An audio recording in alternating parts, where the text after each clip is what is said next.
It's not folklore, it's fact that country footy brings local communities and its people together. Visit countryfootyscores.com.au. Delivered by Red Energy and TAC. Get your country footy fix and all the latest results at countryfootyscores.com.au. Port Adelaide, 28-point win over Collingwood. So Port got the job done. There were no injuries as well. There were no fresh injuries that we know of, They got importantly. some time into the three young players in Butters, Rosie and Dersma. They got goals out of Marshall. Yep. They got some midfield action out of Willem Drew. They responded 3 times when Collingwood kept coming at them in the second half. Scott Lycett he's developing quite a grudge session now with Brody Grundy, isn't he? Yes. Including a bit of very physical stuff with Brody Grundy too in the third or last quarter. Geez, I love what Scott Lycett brings. Yep. Absolutely. Like he's a premier ruckman. He's a solid ruckman. He's solid around the ground. He clearly brings some genuine grunt, and he is absolutely the type of. He is what Toby Nankervis is to Richmond to Port Adelaide. And since 2018, with that grand final work that he did with Nathan Vardy against Brody Grundy, he's had a great record against him to the point whereby as soon as people put together State of Origin teams and they think, well, Brody Grundy's the number one South Australian ruckman, Scott Lycett's answering back, isn't he? Yeah, absolutely. Let's talk about Willem Drew because this is a young man who Hinkley persisted with at the start of the year. Had a terrible run with injury, then the COVID year made it worse to get some form because there was no sample.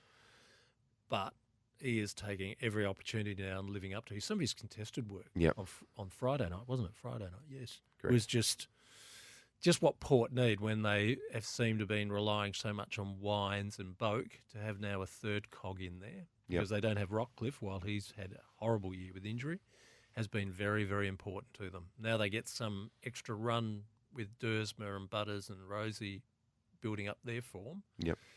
Yeah, the picture for what September could be, particularly if they hold a top 4 spot, becomes a bit brighter. Absolutely. You mentioned that forward line as well. So Dixon, Marshall, Georgiades and Laddams. Laddams is the extra, And that was the big question mark. Can this coexist? Of course, you've got Laddams pinch hitting in the ruck, being an option up forward as well. And he's a threat up there, kicked a couple of goals. But this is the forward line going into the finals. So does Laddams survive to give them 2 ruckmen, or does he survive because he's an extra forward? And does that change when they get some of the small forwards back, in particular Fantasia and Robbie Gray? That's a very good point because you would have thought that Laddams' pass mark to get himself in there is that he can genuinely be a threat up forward versus, for example, and you hate to see it because he's a very good player and he's doing some very good things in the State League and has this year, but Sam Hayes versus 2 genuine ruckmen, Scott Lycett and Sam Hayes coexisting. Tougher. And then at the other end of the park, it's at the point now where Mackenzie, Alir, and Tom Jonas have made it difficult for Tom Cleary to come back in. What do you think of Todd Marshall's game?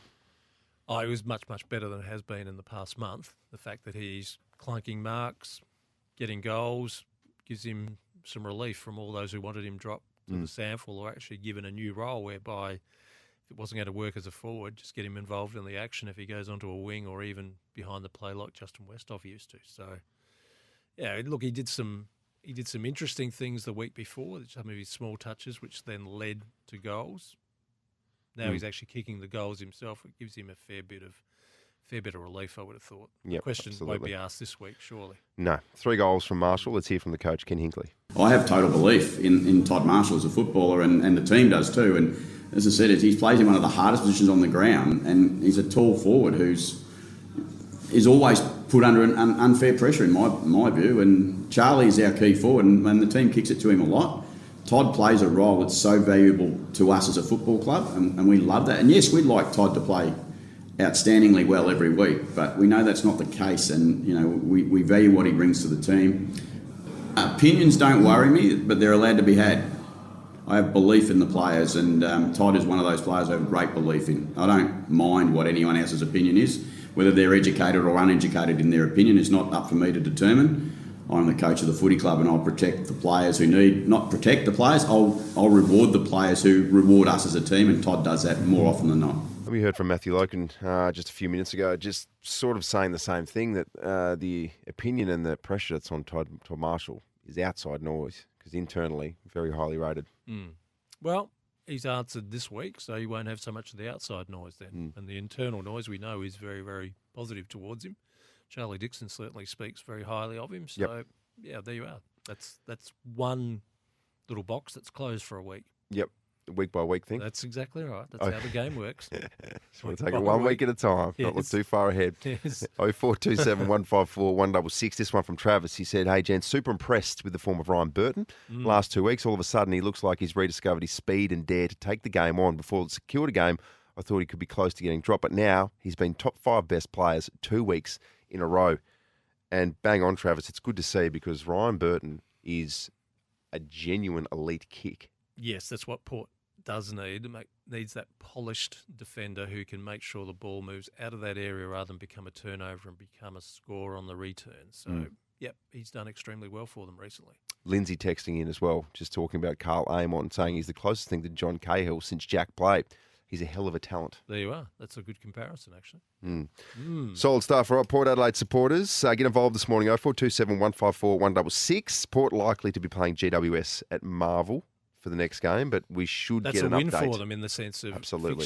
a fixture win, rather than play in Canberra where they've had some interesting battles with GWS, some very ugly ones too. A pristine environment, even with the roof closed, no travel, get settled in Melbourne for a week. That sounds good.